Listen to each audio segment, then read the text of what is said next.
जी हाँ दोस्तों, तो आज के इस वीडियो में हम लोग क्लास 10th का जो दोस्तों आपका 18 फरवरी का मैथ का पेपर होने वाला है। इसी के लिए दोस्तों आज के इस वीडियो में हम लोग वीबीआई ऑब्जेक्टिव क्वेश्चन देखने वाले हैं। इस वीडियो में हम लोग दोस्तों जो भी ऑब्जेक्टिव देखेंगे इसमें से आपका समझिए कि 15 से 20 ऑब्जेक्टिव क्वेश्चन आपके बोर्ड एग्जाम में मिलने की संभावना है। तो आप लोगों को वीडियो में अंत तक बने रहना है और जिस जिस क्वेश्चन का आपको आंसर पता हो उसका आंसर आप लोगों को कमेंट बॉक्स में कमेंट करके बताना है। ठीक है, तो चलिए आज की इस वीडियो का स्टार्ट करते हैं। और देखिए आपका सबसे पहला नंबर ऑब्जेक्टिव है वह है कि निम्नलिखित में से कौन सी सबसे छोटी प्राकृतिक संख्या है। तो जल्दी से बताइए कि सबसे छोटा प्राकृतिक संख्या क्या है।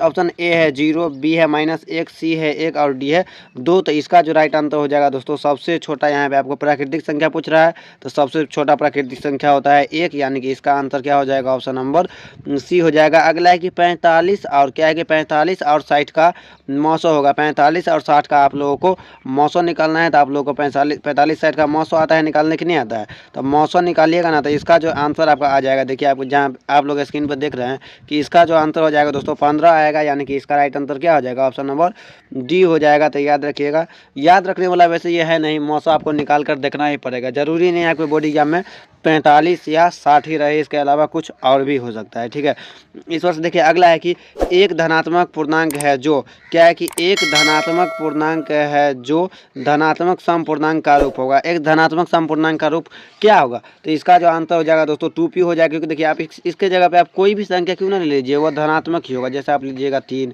तो यह भी आएगा, कितना आएगा 6 आएगा। जैसे आप ले लीजिएगा 7, यह भी कितना आएगा, धनात्मक ही संख्या आएगा। यानी कि धनात्मक में सम संख्या आना चाहिए। तो देखिए दोनों ही सम है, दोनों में 2 से भाग लग रहा है, तो इसका आंसर क्या हो जाएगा 2p हो जाएगा। यानी कि 3 का राइट आंसर हो जाएगा ऑप्शन नंबर ए 2p। इस वर्ष देखिए आप चौथा नंबर ऑब्जेक्टिव है कि 2.13 क्या है कि 2.1311111113 इसका पूछा है, यह किस तरह का संख्या है। ऑप्शन ए है पूर्णांक संख्या, बी है परिमेय संख्या, सी है अपरिमेय संख्या और डी है इनमें से कोई नहीं। तो इसका जो आंसर हो जाएगा अपरिमेय संख्या होगा, यानी कि 4 का राइट आंसर क्या हो जाएगा, ऑप्शन नंबर सी हो जाएगा। अगला है कि 144 के अभाज्य गुणनखंड में 2 का घातांक होगा। 144 का जो आप अभाज्य गुणनखंड करेंगे तो उसमें 2 का घातांक क्या होगा, तो अभी हम लोग देख ही लेते हैं गुणनखंड करके। तो 2 से लगाएगा तो हो जाएगा 72, फिर 2 से 36 हो जाएगा, फिर 2 से 18 होगा, 2 से 18 होगा, फिर 2 से लगाइएगा तो 9 होगा। तो यह जो आएगा आपका 4 आएगा, यानी कि इसका आंसर क्या हो जाएगा 5 का भी सी ही आंसर हो जाएगा। इस पर से अगला है कि निम्नलिखित में से कौन अभाज्य संख्या है। इनमें से कौन अभाज्य संख्या है जिसमें एक और स्वयं के अलावा और किसी भी संख्या से भाग नहीं लगता है, तो वह संख्या है आपका 23, यानी कि इसका आंसर क्या हो जाएगा, ऑप्शन नंबर बी हो जाएगा। अगला है कि द्विघात क्या है कि द्विघात के शून्यकों की संख्या क्या होती है। द्विघात बहुपद में याद रखिएगा कि जो बहुपद जितना घात का होता है उसका उतना ही शून्यक होता है। तो यह द्विघात बहुपद, तो इसका शून्यक कितना होगा 2 होगा। अगर आपसे पूछे कि त्रिघात बहुपद तो उसका शून्यक 3 होगा। ठीक है, तो इसका आंसर क्या हो जाएगा, ऑप्शन नंबर ए हो जाएगा, यानी कि 1 इसका आंसर हो जाएगा। अगला है कि एक घात वाला बहुपद कहलाता है। एक घात वाला बहुपद को हम लोग क्या कहते हैं, तो देखिए सबसे पहला ऑप्शन है आपका द्विघात बहुपद। तो द्विघात बहुपद का तो घात तो 2 हो गया ना, तो एक घात वाला आपसे पूछ रहा है, तो एक घात वाले बहुपद को हम लोग रैखिक बहुपद कहते हैं। तो इसका आंसर क्या हो जाएगा,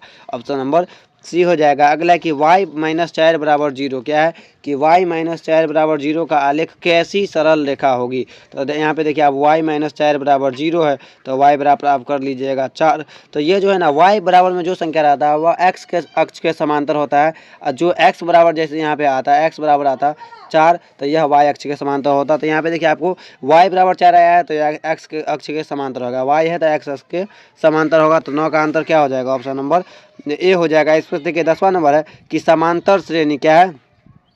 समांतर श्रेणी -10 -6 -4, 2 का सार्वअंतर है। तो सार्वअंतर हम लोग कैसे निकालते हैं, T2 - T1 से। तो यहाँ पे T2 आपका क्या है -6 है, माइनस इंटू -10 कर दीजिएगा आप ये T2 T1।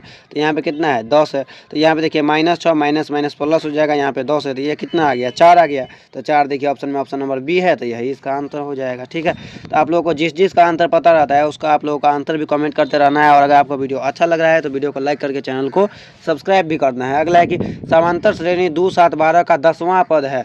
10वां पद यहाँ से पूछ रहा है, तो 10वां पद कैसे निकालेंगे हम, ये इस सूत्र पे आपका निकलेगा। Tn बराबर क्या होता है आपका a + n - 1 इंटू डी। तो इसी सूत्र पे हम लोग निकालेंगे। तो ए होता है प्रथम पद, प्रथम पद है 2 + n - 1, तो 10वां पद निकालना है। तो 10 - 1 इंटू डी आपका सार्वअंतर, तो 7 में से यहाँ पे 2 जाएगा तो कितना होगा 5।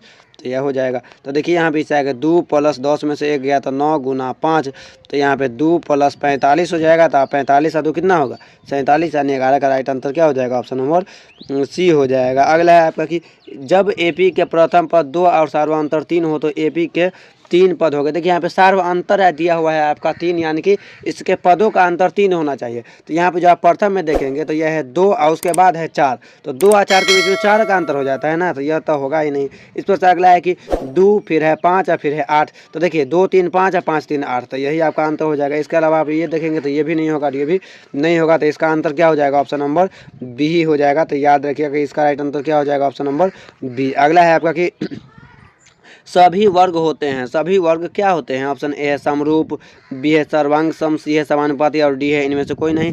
तो याद रखिएगा कि सभी वर्ग होते हैं समरूप, यानी कि इसका आंसर क्या हो जाएगा 13 का ऑप्शन नंबर ए। इस पर से देखिए आपका अगला है कि 2 समरूप त्रिभुज के क्षेत्रफलों का अनुपात 64:121 है, तो इनके संगत भुजाओं का अनुपात क्या होगा। तो यहाँ पे देखिए 64 का आ जाएगा 8, 121 का आ जाएगा 11, तो इसका राइट आंसर क्या हो जाएगा ऑप्शन नंबर ए, यानी कि 14 का राइट आंसर हो जाएगा 8:11। अगला है कि त्रिभुज के तीनों कोनों का योगफल क्या होता है, त्रिभुज के तीनों कोनों का योगफल क्या होता है। तो इसका आंसर देखिए ऑप्शन ए है आपका 90, बी है 180 डिग्री, सी है 120 डिग्री और डी है 100 डिग्री। तो इसका आंसर आप लोगों को कमेंट बॉक्स में कमेंट करके बताना है, इसका आंसर आप लोगों को ही बताना है, ठीक है, कि इसका आंसर क्या हो जाएगा। इस पर देखिए अगला है कि बिंदु -6, -7 की कोटि है, बिंदु -6, -7 का इसमें आपको कोटि बताना है कि कोटि क्या है। तो याद रखिएगा कि यह होता है आपका भुज कमा कोटि, आप सीधा याद रखिए भुज कमा कोटि। तो जो पहला वाला होगा ना, जो पहला वाला होगा वो भुज कहलाएगा, जो दूसरा वाला होगा वो कोटि कहलाएगा। तो यहाँ पर आपको कोटि पूछ रहा है तो कोटि होगा दूसरा वाला, तो इसमें दूसरा वाला क्या है -7,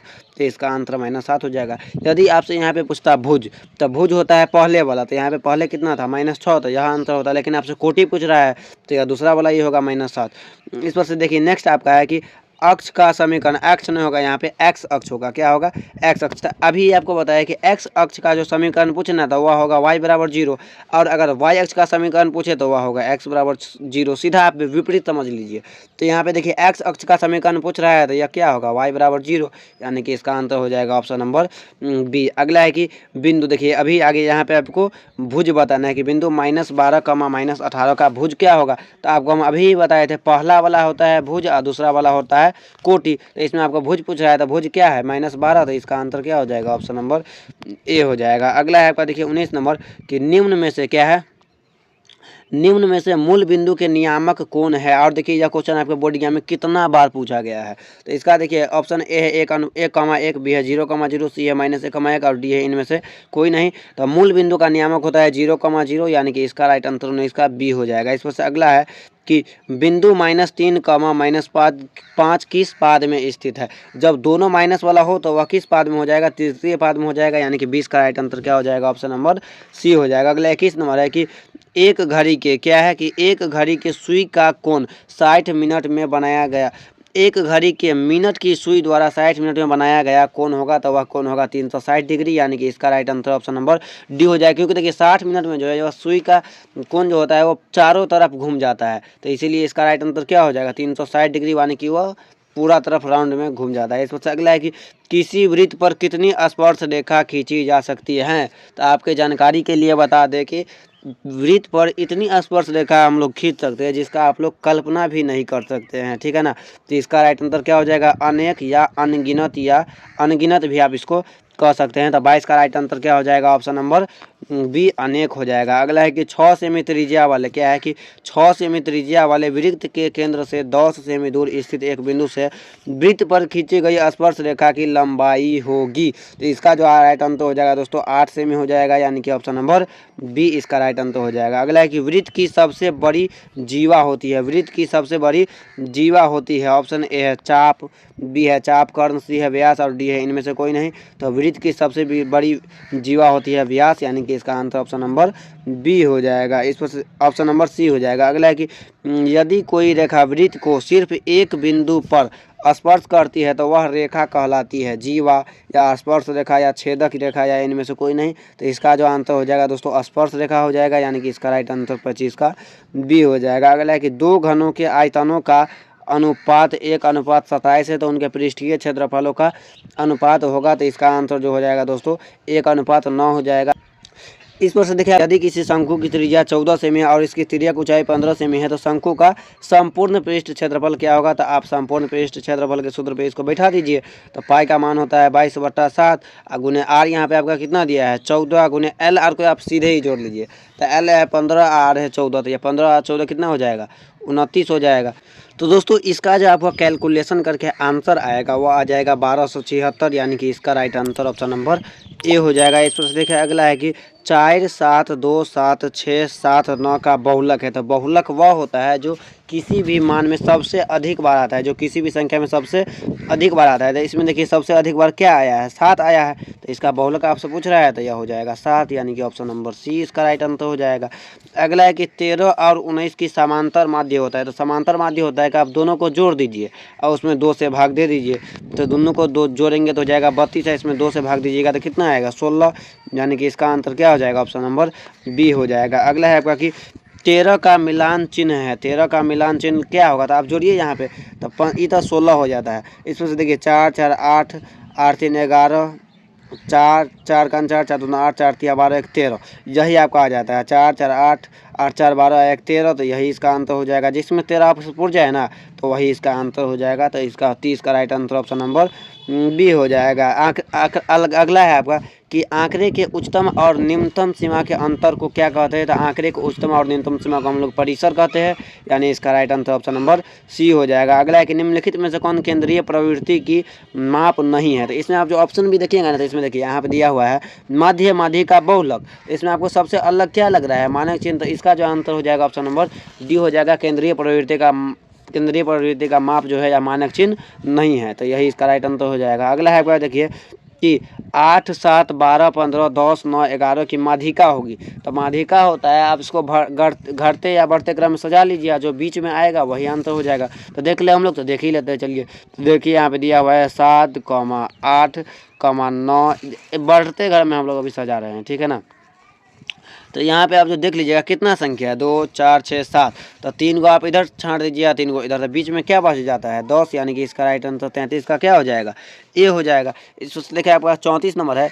34 नंबर में भी आपको माध्यिका ही पूछ रहा है, तो माध्यिका आप लोग निकाल लीजिएगा। तो यह जो आएगा यह आएगा आपका 7.5, यानी कि 34 का राइट आंसर क्या हो जाएगा 34 का राइट आंसर 7.5 नहीं आएगा, इसका 8 आएगा। तो चलिए यही इसका राइट आंसर 34 का हो जाएगा, क्या सी हो जाएगा। इसमें से देखिए आपका अगला है कि 2 सिक्कों को उछालने में 2 शीर्ष आने की प्रायिकता होगी। 2 सिक्कों को जो उछाला जाता है तो उसमें 2 शीर्ष आने का प्रायिकता, तो 2 सिक्कों को जो आप उछालेंगे तो उसमें 4 घटना होगा, ठीक है ना। तो यहाँ पे 2 सिक्का पूछा है, तो 2 सिक्का आएगा एक बार, तो यहाँ पे 1 बटा कितना हो जाएगा 4, N/N।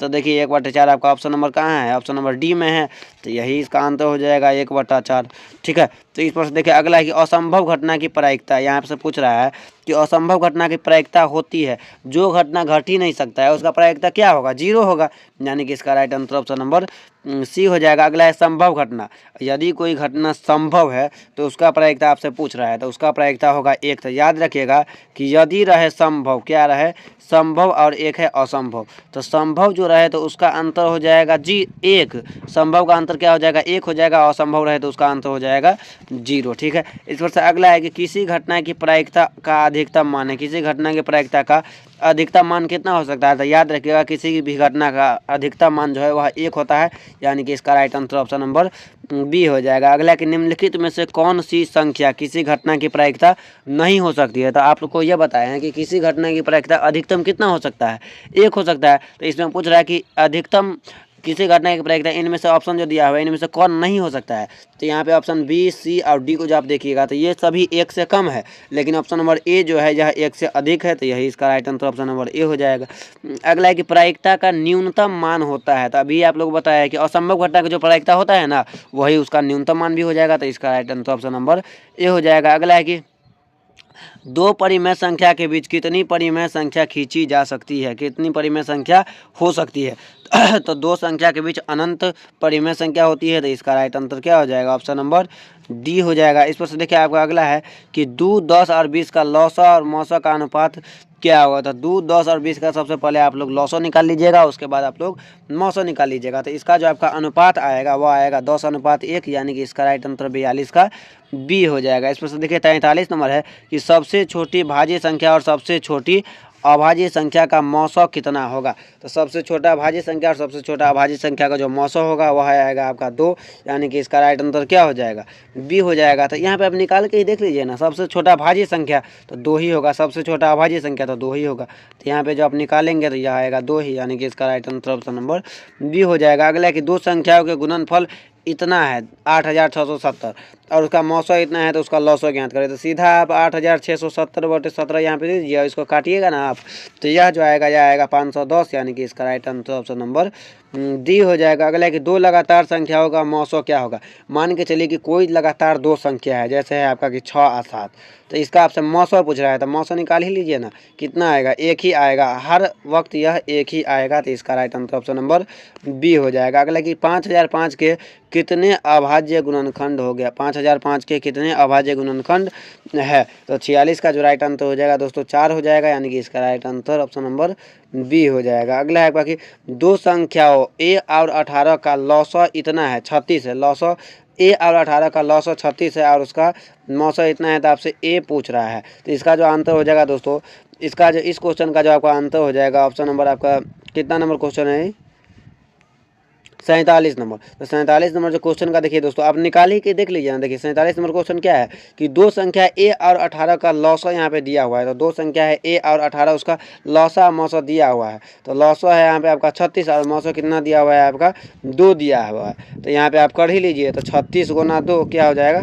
36 गुना 2 बटे यहाँ पे आप 18 कर दीजिएगा, तो यही इसका आंसर हो जाएगा।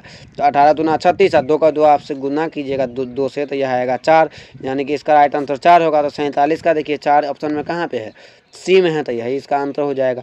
इस पर से अगला है कि यदि किसी शंकु के वक्र पृष्ठ क्षेत्रफल 880 सेंटीमीटर स्क्वायर है और उसकी त्रिज्या इतना है, तो उससे आपका तिर्यक ऊंचाई पूछ रहा है। तो 48 का जो आंसर हो जाएगा दोस्तों 20 हो जाएगा, यानी कि ऑप्शन नंबर बी इसका राइट आंसर हो जाएगा। अगला है कि समान ऊंचाई वाले दो बेलनों के आयतनों का अनुपात इतना है, तो उनके वृत्ताकार पृष्ठों के क्षेत्रफल का अनुपात कितना होगा। और यह क्वेश्चन आपका 2020 और 22 में पूछा गया है। तो इसका जो आंसर हो जाएगा दोस्तों 3:4 हो जाएगा। अगर अब इस पर से देखिए आखिरी नंबर क्वेश्चन है कि किसी गोले का वक्र पृष्ठ क्षेत्रफल 144 पाई सेमी है, तो उसकी त्रिज्या क्या होगी। तो उसका त्रिज्या हो जाएगा 8 सेंटीमीटर, यानी कि इसका right answer option number B हो जाएगा। तो देखिए इस पर से नेक्स्ट ऑब्जेक्टिव है, निम्नलिखित में कौन परिमेय संख्या है। यहाँ पे आपसे पूछ रहा है कि निम्नलिखित में कौन परिमेय संख्या है। तो यहाँ पे देखिए ऑप्शन ए में है √7 + √7। तो अपरिमेय और अपरिमेय का जोड़ भी अपरिमेय ही होता है मेरे भाई, यानी कि यह तो आंसर हो ही नहीं सकता है। अब देखिए ऑप्शन बी में है कि √25 + √3। तो √25 का तो वर्गमूल आ जाएगा, तो 5 + √3। तो परिमेय और अपरिमेय का जोड़ भी परिमेय नहीं होता है, यानी कि बी भी गलत है।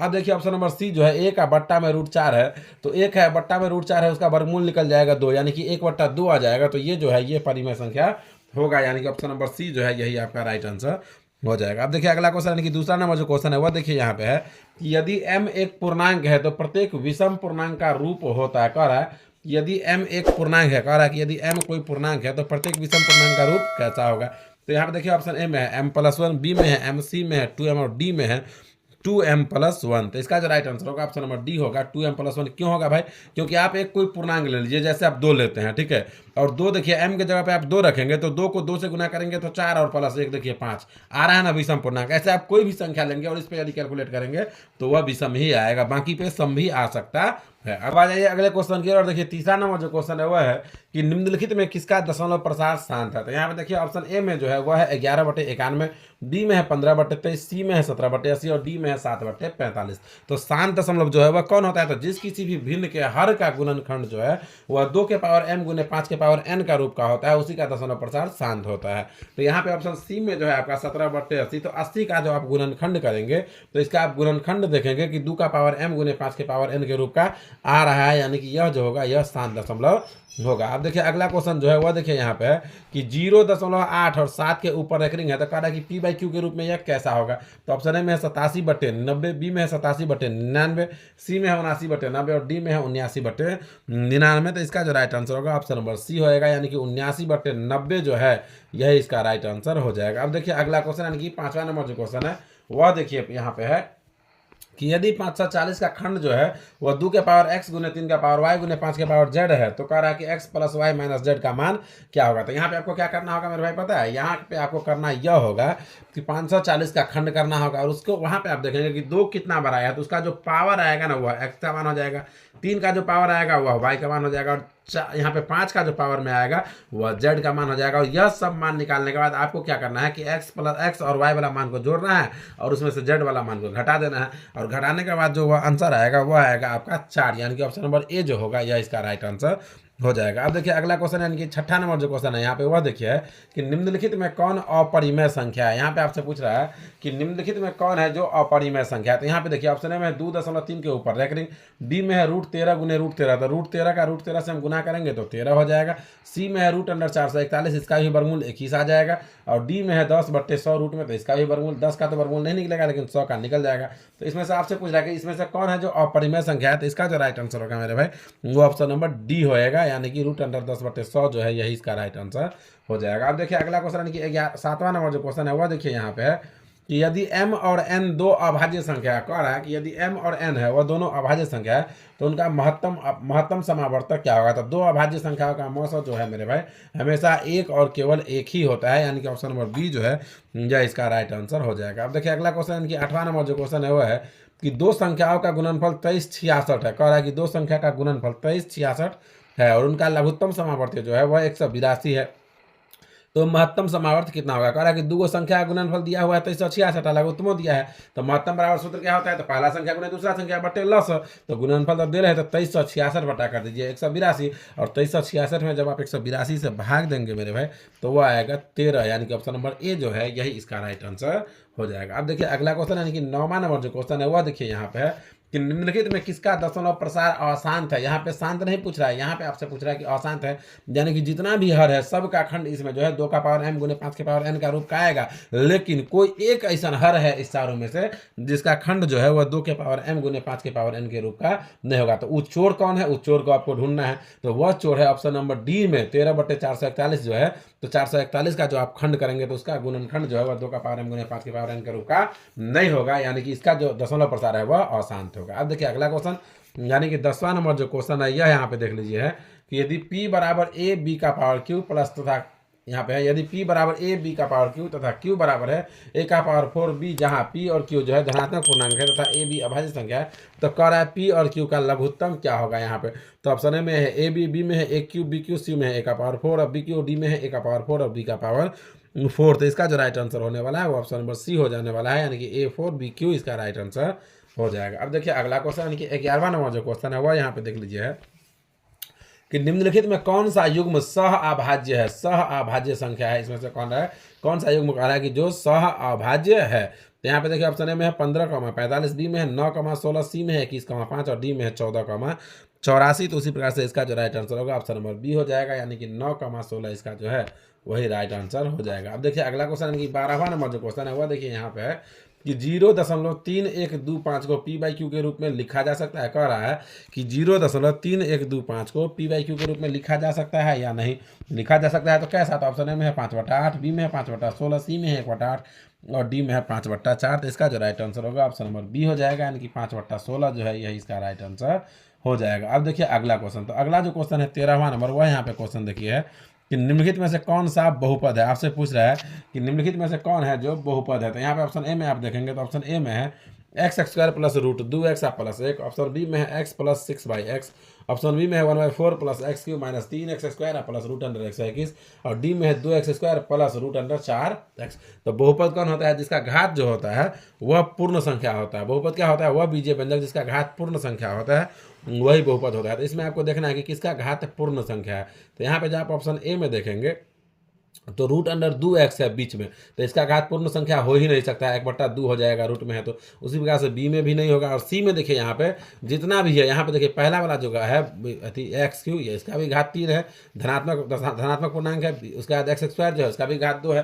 तो ऑप्शन नंबर सी जो है यही इसका राइट आंसर हो जाएगा। अब देखिए अगला क्वेश्चन यानी कि 14वां नंबर जो क्वेश्चन है वह देखिए यहाँ पे है कि बहुपद x + 3 का स्क्वायर इंटू x³ - 8 का घात है। तो यहाँ पे आपको क्या करना होगा कि दोनों को मल्टीप्लाई करना होगा, और मल्टीप्लाई करने के बाद जो मान आएगा तो वहाँ पे आपको देखना है कि सबसे बड़ा घात कौन है, जो घात होगा यही इसका आंसर होगा। तो वैसे इसका जो राइट आंसर होगा आपका मल्टीप्लाई करने के बाद वह हो जाएगा आपका अधिकतम घात जो होगा वो 5 होगा, यानी कि ऑप्शन नंबर बी जो है यही इसका राइट आंसर हो जाएगा। अब देखिए अगला क्वेश्चन यानी कि 15वां नंबर जो क्वेश्चन है वह यहाँ पे देखिए है कि बहुपद 2x² - 6 के शून्यक है। आपसे पूछ रहा है कि बहुपद 2x² - 6 का शून्यक कौन है। तो शून्यक कैसे निकालेंगे हम, तो जो बहुपद दिया हुआ है उसके बराबर में 0 करेंगे, तो 2x² - 6 बराबर कर लेंगे 0। तो यहाँ पे आप देखेंगे कि 2x² - 6 बराबर 0 करने के बाद 2x² का मान आ जाएगा 6, तो x² का मान क्या हो जाएगा 6/2 या 6/2 यानी कि 3 हो जाएगा, और x का मान हो जाएगा रूट अंडर 3। जब रूट में रहता है तो एगो प्लस रूट 3 है, एगो माइनस रूट 3, तो यही एगो प्लस और एगो माइनस वाला इसका राइट आंसर हो जाएगा, यानी कि ऑप्शन नंबर ए जो है यह इसका राइट आंसर हो जाएगा। अब देखिए अगला क्वेश्चन कि 16वां नंबर जो क्वेश्चन है वह यहाँ पे देखिए है कि बहुपद p ऑफ x बराबर है 2x² - 8x - 12। तो p2 का मान आपसे पूछ रहा है। जहाँ जहाँ x है वहाँ वहाँ आप 2 रख दीजिए, जहाँ जहाँ x है वहाँ वहाँ आप 2 रखिए, और रखने के बाद देखिए कि इसका जो मान है वह कितना आने वाला है। तो रखने के बाद जो आपका आंसर आएगा वह आ जाएगा आपका यहाँ पे -20, यानी कि ऑप्शन नंबर बी जो है यही इसका राइट आंसर हो जाएगा। अब देखिए अगला क्वेश्चन कि 17वां नंबर जो क्वेश्चन है वह यहाँ पे देखिए है कि यदि बहुपद 3y² कह रहा है कि यदि बहुपद 3y² + 7y - k का शून्यक जो है एक दूसरा का व्युत्क्रम है, तो आपसे पूछ रहा है कि k का मान क्या होने वाला है। तो यहाँ पे ऑप्शन ए में है 1/3, बी में है -1/3, सी में है 3 और डी में है -3। तो इसका जो राइट आंसर होगा वो ऑप्शन नंबर डी हो जाएगा, यानी कि -3 जो है यही इसका राइट आंसर हो जाएगा। अब देखिए अगला क्वेश्चन यानी कि 18वां नंबर जो क्वेश्चन है वह है कि शून्यक -2, -5 वाले बहुपदों की संख्या होगी। कह रहा है कि शून्यक -2, -5 वाले बहुपदों की संख्या होगी। तो यहाँ पे देखिए ऑप्शन ए में है 2, बी में है 3, सी में है 5 और डी में है अनगिनत। तो इसका जो राइट आंसर होगा 18 नंबर क्वेश्चन का ऑप्शन नंबर डी हो जाएगा, यानी कि बहुत सारा ऐसा बहुपद है जिसका शून्यक -2, -5 ही आ सकता है। अब देखिए अगला क्वेश्चन 19वां नंबर जो क्वेश्चन है यहाँ पे देख लीजिए है कि यदि बहुपद p ऑफ x बराबर है 5x² + 7x - 12 का शून्य कह रहा है कि अल्फा और बीटा है, तो कह रहा है कि 5 × अल्फा + बीटा का मान क्या होगा। तो यहाँ पे आपको इसका शून्यक निकालना है। शून्यक निकालेंगे तो एक को अल्फा मानिएगा, एक को बीटा, और अल्फा बीटा को जोड़ दीजिएगा, 5 से गुना कर दीजिएगा, जो ही इसका आंसर आएगा, जो मान आएगा वही इसका आंसर हो जाएगा। तो वह जो मान आएगा मेरे भाई वह -7 आएगा, यानी कि ऑप्शन नंबर ए जो है यह इसका राइट आंसर हो जाएगा। अब देखिए अगला क्वेश्चन यानी कि 20वां नंबर जो क्वेश्चन है यह यहाँ पे देखिए है कि यदि अल्फा बीटा और गामा, अल्फा बीटा गामा त्रिघात बहुपद ax³ + bx² + cx + d के शून्यक है, तो कह रहा है कि अल्फा × बीटा × गामा का मान होगा। तो त्रिघात बहुपद आप जानते हैं कि अल्फा × बीटा × गामा का मान क्या होता है, शून्य का सूत्र क्या होता है इसका। तो ऑप्शन ए में है c/a, बी में है -c/a, डी में यहाँ पे सी में है b/a और डी में है -d/a। तो इसका जो राइट आंसर होगा ऑप्शन नंबर डी हो जाएगा, यानी कि -d/a इसका राइट आंसर हो जाएगा। तो कमेंट करके बताइए कि आपको यह वीडियो कैसा लगा है। वीडियो अच्छा लगा है तो वीडियो को लाइक करके चैनल को सब्सक्राइब कर लीजिएगा, ताकि दूसरा भी जो किसी भी टॉपिक पे वीडियो आए, ऑब्जेक्टिव आए, तो आपको तुरंत नोटिफिकेशन मिले और आप तुरंत देख सकें। तो चलिए मिलते हैं हम लोग फिर से किसी नेक्स्ट वीडियो में और नए टॉपिक के साथ। तब तक के लिए जय हिंद, जय भारत, जय बिहार।